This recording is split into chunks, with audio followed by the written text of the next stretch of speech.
కాచిందెయ్యి వేడి వేడి అన్నం మీద కమ్మని పప్పు కాచిందెయ్యి వేడి వేడి అన్నం మీద కమ్మని పప్పు కాచిందెయ్యి పప్పు తప్పడం కలిపి కొట్టడం భోజనం మన భోజనం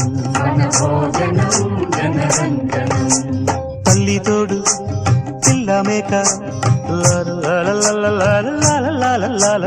తల్లి తోడు పిల్ల మేక ఆలు మగలు అత్త కోడలు బాసు బంటూ ఒకటేనంటూ కలవడం భోజనం మన భోజనం